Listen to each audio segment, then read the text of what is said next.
Madume Mzansi ra le amogela mo lenaneong la rona la Rise. According to the World Economic Forum survey, more than 50% of South Africans, young South Africans between the ages of 15 and 24, are unemployed. On tonight's show, we're speaking about creating futures. Welcome to my lovely co-hosts, Liaka Jeno. Hello. So, impact this terribly high unemployment rate in Mobachimbarona. What impact do you think it has on the community in Saron? Unemployment is frustrating. I can tell you that much. I remember nahanikele unemployed straight after school. Neholale pressure engata from kogai gore you better do something with your life. And the what is that something? What am I doing tomorrow? It's very frustrating. And you know, your parents by hint every time it's like it's all of a sudden, oh, when on nesu tuba di khalas, bana bankani ba gago ba ko skolong kapa ba bereka, when no refeletsa di khalas. No, really, there's extra pressure from everywhere, you know, and bizu jamai mo gare ga letsatsi. And I think it makes us more prone to the activity saying right. I mean, wholly desperate, and the one on Nesu you know, sugar daddy, transactional sex. And the Libona by Bona or unemployed, desperate, so it's problematic, unemployment. And any because I'm looking in the CV. Now, CV. So it's very hard. It is frustrating. Although, can I put the challenge? If you look airtime, o kana wa investor also 1 hour ya gore o ye go internet cafe tse leng gore di communities tse leng gore di go khakala le tsona di na le tsona gore o bone mo civil di priorities mara ke a go tlwa ke a etsa point ya gago. So actually was saying, Luna, when you were around 18 years old, did you know what you wanted to do with your lives? Well, I knew my family wouldn't let me not go to school. So I knew not going to that school. That much you knew? Was not. Marneke serata school. But I actually think that the career that I thought I would follow, and thank God I did not follow, I was going to follow because that is what I thought would impress my family. And the option, I'm very envious of young people now because we even hear of careers, what do they actually mean? You know, the option, and agreed, it's not for many disadvantaged young people. So no, it's going to lawyer, nurse, mistress. Well, it was a kitchen in top 4. Right. And then my mother is a nurse, my aunt is a mistress. I think law. But I don't think I would have survived a day in a law class. Kgomotso? Hanekile 18 neke sa itse gore specifically ke batlo study jang. All I knew gore that ke batla go ya go university, and I had already spent 1 year of my life by bitsang gap year. By that time. So ke ne setse ke sa itse gore career yona e tlo ba eng. That's what I didn't know gore career ke batla gore e be eng. Mare se ne se le monate ka gore the university that I ended up going to it was a liberal arts college. And that allows you for the first 2 years you can't actually even declare your major. Because like how we so you take a little bit of the natural sciences, you take some humanities courses, you take several different classes in order to see what it is that you may want to do. You only declare after your second year. How brilliant is that? A group of Rise young women by Leko BHP Billiton Career Center who seek advice about their futures. Hi ladies, how are you? Welcome to the BHP Billiton Career Center. You said as a club that you are here for career guidance, right? Yes. So before you can choose a career, there are 4 important aspects that you need to consider. The first one will be your abilities. Abilities are things that you're good at. For example, let's say at school, you are part of the debating team. It means you are a good speaker. So you can turn that into a career and maybe do politics. The second aspect will be your personality. Personality are your behavior characteristics. For each career, they need a certain personality. So that's also something you must consider checking. The third one will be your interests. Interests are your hobbies, things that you like to do. And then the fourth one will be your values. Values are things that are important to you as an individual. We also have exhibitions that can help us when we make career decisions. So we don't want you to just focus on reading about these careers, but we want you to get a good exposure. So for now, we're going to move and go to the center so that you can play with using our exhibitions that can maybe help you. This exhibit is about changing one form of energy to another. as the current flows, there is also heat that is being lost along the way. So as you can see, we have thermometers that we know that a thermometer is an instrument that measures heat.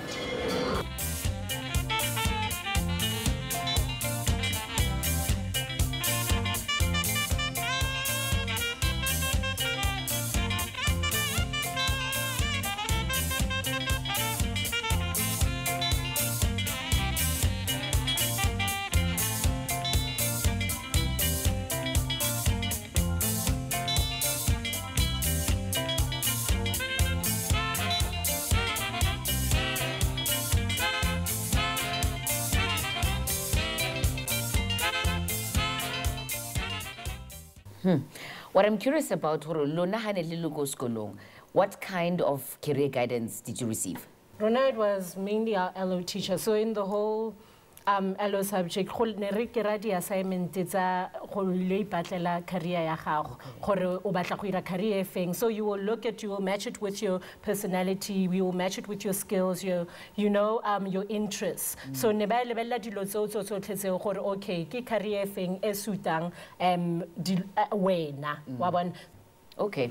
When we come back, we will be speaking to Thami from Harambe, an organization that helps matriculants find work after leaving school. Stay tuned.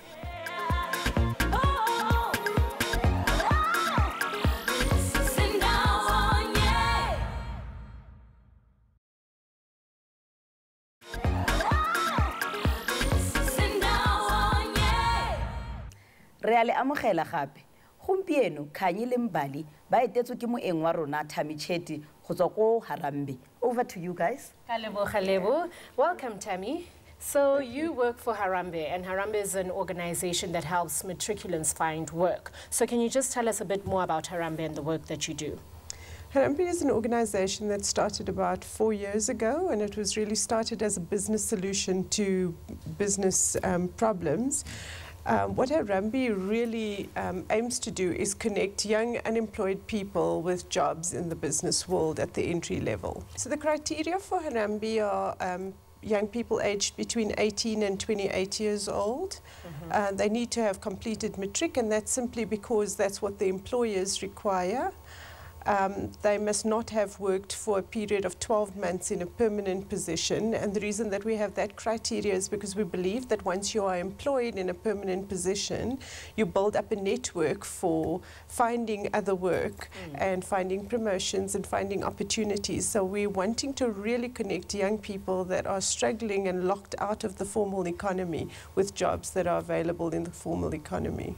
So tell me, how do you all go about preparing young people? How do you all go about the training process, the preparation process you all go through? So we start off, maybe I should take you through our value chain, but we start off with sourcing the young people, and we do that in several ways. One of the ways that we do that is through our internet site. So there's a website called harambe.mobi, and a lot of young people can apply through that website. The other way that we find and source young people is through our teams of people, which we call feet on the street, that literally go out into communities, go and find young people, get their details, and then bring that back into the office.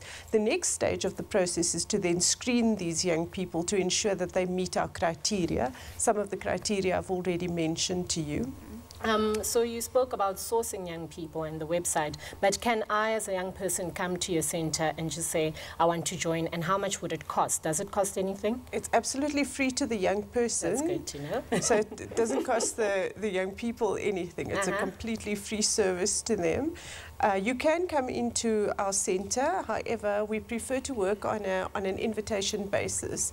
So once we've screened you and we've determined that you fit our criteria, we will invite you to come in for assessments.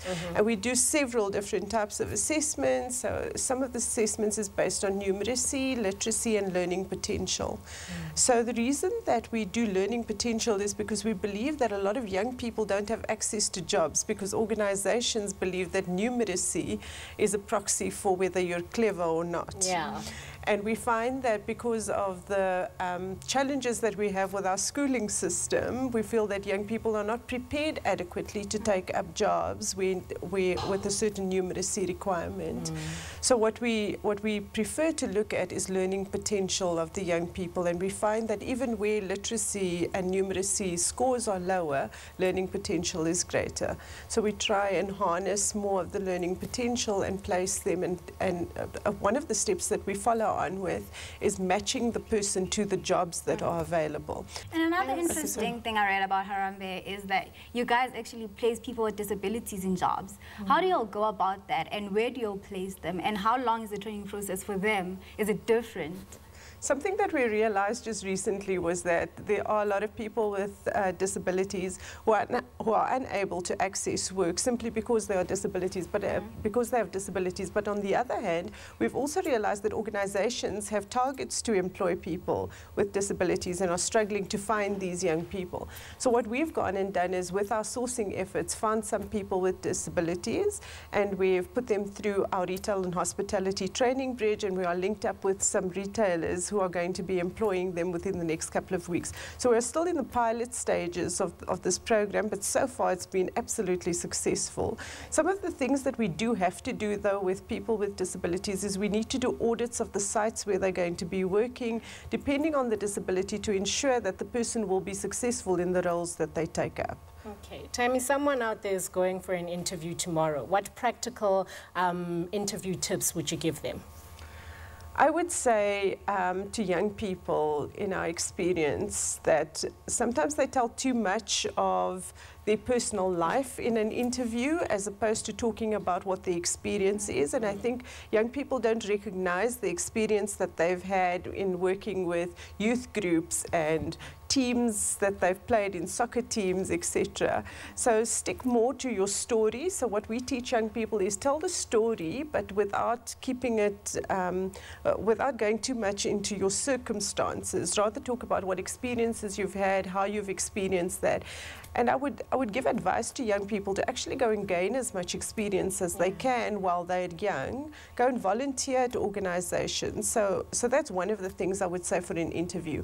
The other one is to practice. Practice doing an interview with people that you don't know before you go for an interview. So one of the things we do at Harambe is mock interviews. We help people to sort of calm themselves down, have an interview with somebody that they don't know before they do the real interview. And that sort of preps them and prepares them for the dynamics of the anxiety and the nervousness that they're going to experience. So I would say practice an interview with a couple of people. You know, ask a friend to get somebody to interview you. Okay. And prepare yourself. Where do you find your centers? Where are you all situated and located? We have a couple of centers. We've got Joburg, and then we've got one in Cape Town, we've got one in Durban, we've got a centre in PE, but we work in all 9 provinces. What other common mistakes are we making as young people that prevent us from getting employed? One of the most common mistakes that we found is that young people are not open-minded to what the opportunities are out there. So I think that's one of the biggest things, that we feel like they don't want to take up entry-level jobs because they have this perception of what the entry-level job is, and they don't think optimistically enough about their career path for the future. So they just see the entry-level job and they don't think about, well, if I start here, I can build from here. And if I'm in an organization, they want to be at the top already. So I think that's one of the most common mistakes, that meeting, their expectations is difficult given the reality of where we are. So I think that's a mistake that they make. They sort of go in and they go, this is just a job, as opposed to saying, well, this is where I'll start, and from here I'll work my way up. And we've got so many stories of young people that have started at the entry level and have gone on to great successful careers. Thami, thank you so much for joining us today. We've certainly learned a lot. To you at home, we'll be right back after the break.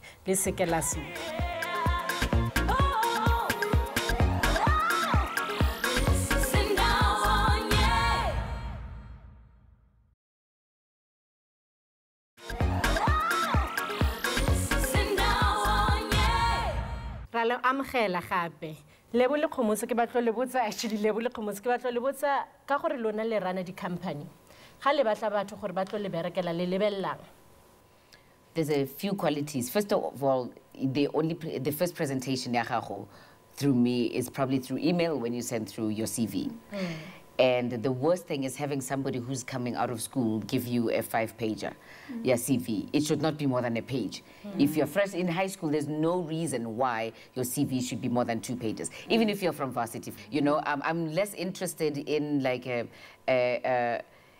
say, you know, after 5 years that you've been in the industry, now you're telling me you used to be a prefect at that point. It's like, it depends. The second thing, you have to be specific. You have to send through a cover page that tells me exactly who you are and what it is that you hope to do. That old style, CV, name, Kgomotso Matsunyane, age, 42, code, licensing, 8. That doesn't work anymore. So you're saying we must do the cover page? Yes. What's well, the first cover of page? all, What do you put there? A cover page is what tells me who you are and what your ambitions are, and it allows me into the space in your head that tells me that you've done some research about my company. Or you can't say, for example, let me tell you a classic one that I got 2 weeks ago.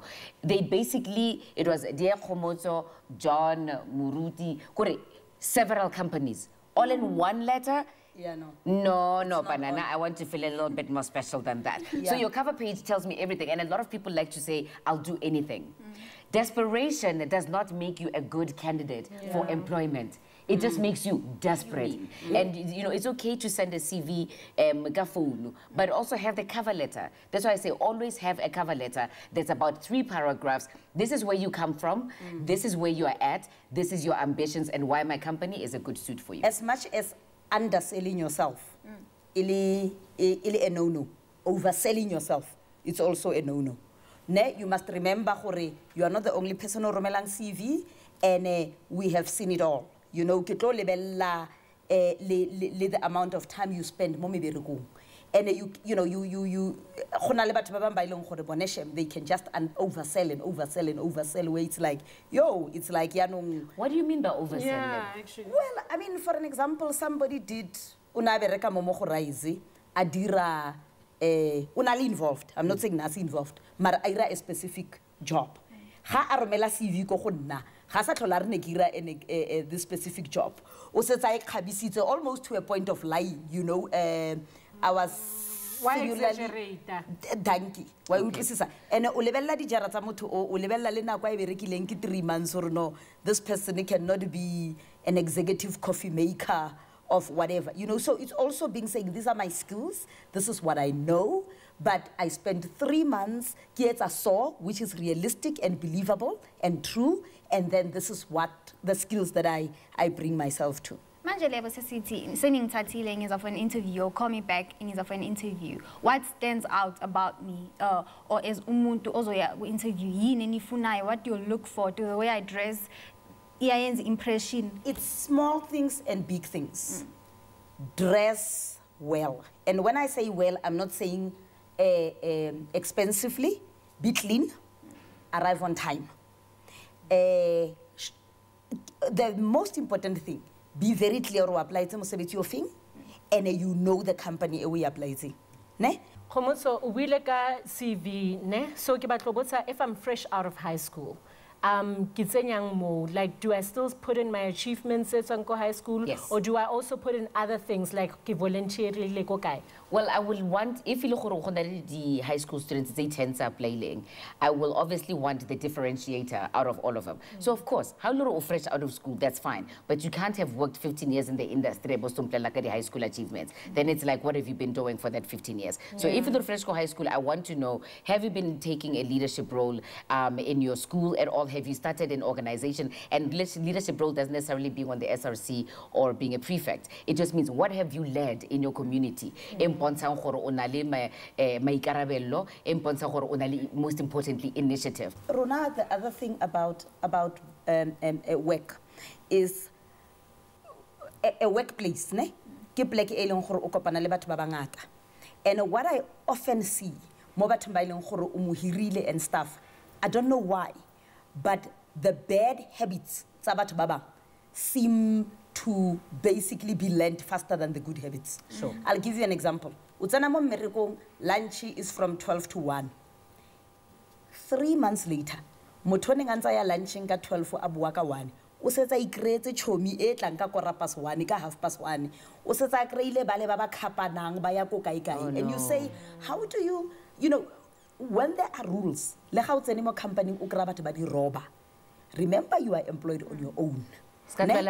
Yeah, but also the positive stuff, not the negatives, the negative stuff. But in terms of emunating to buang we employ but permanently. Now what I see, I wouldn't say young people are not motivated. I also think that what happens is that Batu do not want to take initiative, whether they are young or old. Success is not only to keep the job that you have, but it's also, it's very easy to advance forward. But you must also be very prepared to learn, to study, and it does not even have to be formal study. Employ as a driver, but their interest in what the organization does, it's so deep. You'll never know another opportunity Norman, you know what, I think that particular person can advance. And how you what motivates you is money. It shows to advance. Some people really invest in themselves and they are very serious about where they are going.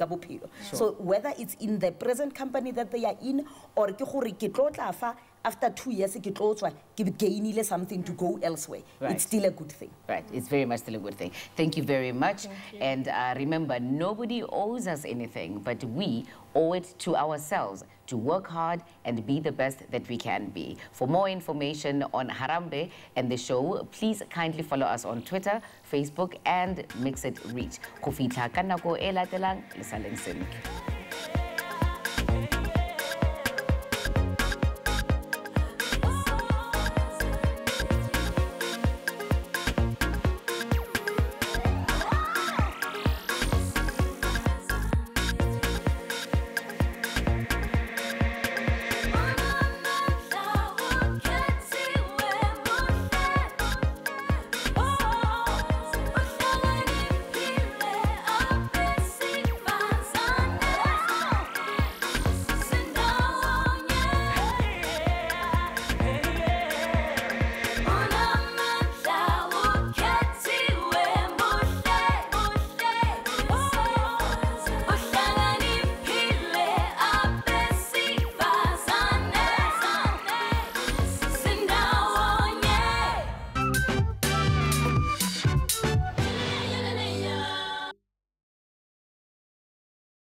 Woof, woof.